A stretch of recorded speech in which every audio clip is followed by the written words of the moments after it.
Trabajo en el turno de noche para Pacific Grid, una subestación de servicios públicos escondida en los bosques lluviosos de Oregón. Es un trabajo sin futuro en un monolito de hormigón que huele a ozono y café viejo. Mi trabajo es simple, supervisar las redes y responder a las llamadas de emergencia desde el campo. Casi todas las noches, solo hablo con el silencio. Anoche, a las 2:47 de la madrugada se rompió el silencio. La consola de mi escritorio no solo sonó, chilló. Miré el identificador de llamadas, esperando a un liniero frenético o a un cliente descontento. En cambio, la pantalla parpadeó con un mensaje que no debería haber sido posible, extensión interna, 000. Se me heló la sangre. La extensión 000 pertenece a la sala de servidores del subsuelo. Ese piso se selló con soldadura en los años 90 después de una inundación catastrófica. Ya ni siquiera hay línea telefónica ahí abajo. Descolgué el auricular con los nudillos blancos. Soy Ethan. ¿Quién habla? Al principio, solo se oía el viento impetuoso, un vendaval aullante y violento que parecía rugir por el auricular, aunque el aire en mi oficina estaba mortalmente quieto. Entonces, entre la estática, oí un clic metálico. Clic, clic. Clic, era el sonido rítmico de un encendedor cipo al abrirse y cerrarse. Bajé la mirada hacia mi mano. Estaba jugueteando con mi cipo, un hábito nervioso que tenía desde hacía años. Me detuve al instante. El sonido del teléfono continuó un segundo más, y luego se hizo eco de mi silencio. ¿Quién habla?, pregunté con la voz entrecortada. ¿Alguna broma?, contestó una voz. Era profundo, ronco, como si la persona hablara con la boca llena de limo y agua estancada. Ethan, ¿recuerdas el sótano? No podía respirar. La habitación parecía encogerse. El agua está subiendo, Ethan, susurró la voz. Sonaba húmeda. Lejana. No abriste la puerta ese día. Tenías mucho miedo a la oscuridad, ¿verdad? Me dejaste a oscuras. En 2005, mi hermano menor desapareció en el sótano de nuestra granja durante una inundación repentina. La policía dijo que había sido arrastrado por la tubería de desagüe. Pero yo lo sabía. Recordaba los arañazos frenéticos en la puerta del sótano esa noche. Recordaba estar demasiado paralizada por el miedo como para girar el pestillo. Esto no tiene gracia, susurré, con lágrimas en los ojos. ¿Cómo sabes de mi hermano? De repente, la voz cambió. Perdió su áspera voz y se volvió clara. Perfectamente clara. Era mi voz. Mi tono exacto, mi inflexión exacta. No soy tu hermano, Ethan, dijo la voz con una calma escalofriante. Soy lo que dejaste atrás para formar parte de la oscuridad. Entonces, lo oí.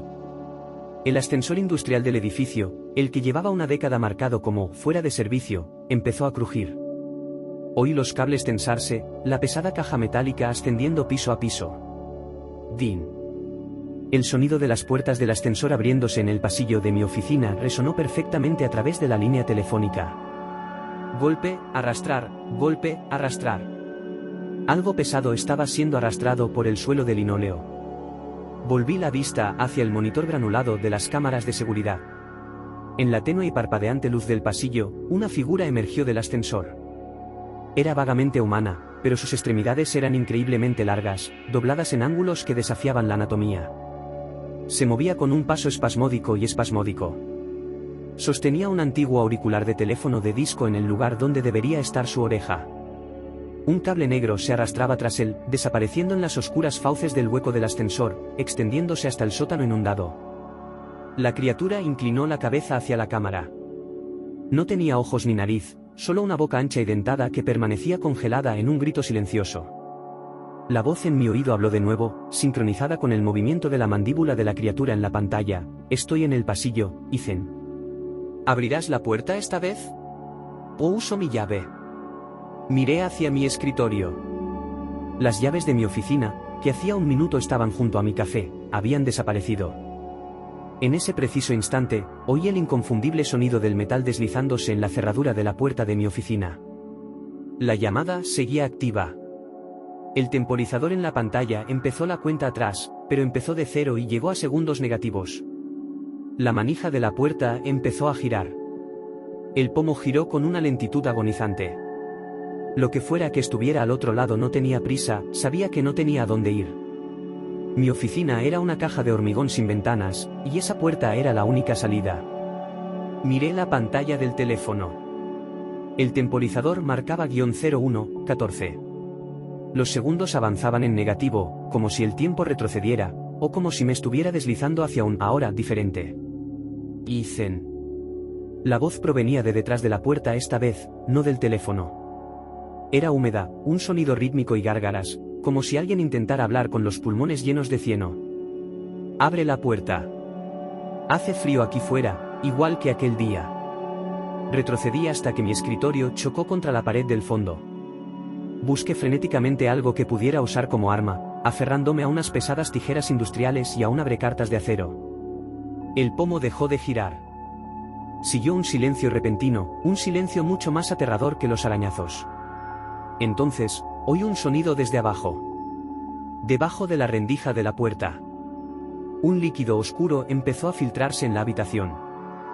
No era aceite, ni sangre. Era agua estancada y salobre. Olía a pescado muerto y hierro oxidado. El agua empezó a inundar la alfombra a una velocidad inimaginable. De repente, el teléfono volvió a sonar. Descolgué instintivamente. ¿Sientes el frío, Ethan? Esa sensación me acompañó durante años.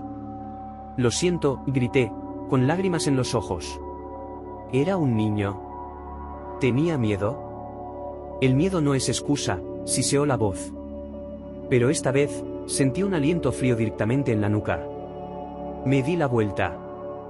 No había nadie, pero la silla de mi oficina estaba empapada. Goteaba agua salada y el cuero estaba manchado como si alguien invisible hubiera estado sentado allí. En la pantalla de mi ordenador, viejos archivos empezaron a abrirse solos, fotos de mi infancia. Fotos que nunca tomé.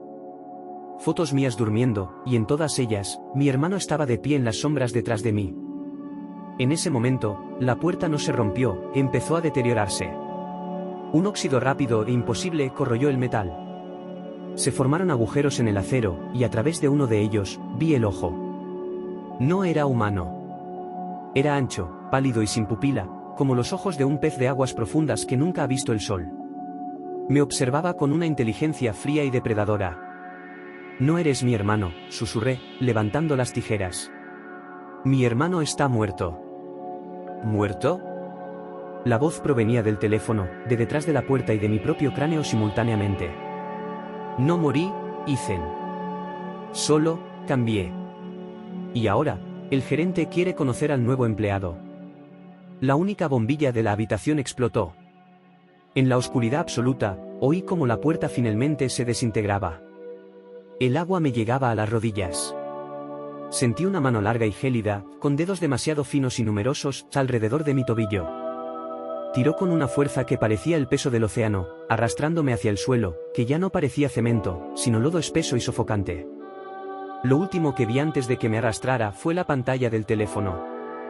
El cronómetro marcaba -20:05. El año en que desapareció mi hermano. Desperté desplomado sobre mi escritorio. La luz del sol se filtraba por la pequeña ventana del pasillo. Estaba empapado en sudor, con el corazón latiéndome con fuerza. Un sueño, susurré, exhalando un suspiro que parecía haber estado conteniendo durante 20 años. Solo una pesadilla. Alcancé mi celular personal para llamar a mi esposa, pero mi mano se congeló. Había una llamada perdida de las 2:47 de la madrugada.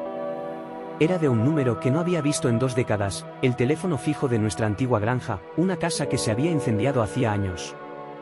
Y debajo de mi teléfono había una pequeña mancha de musgo verde y húmedo y mi encendedor Zippo, cubierto de una gruesa capa de óxido, como si hubiera estado en el fondo de un pozo toda la vida.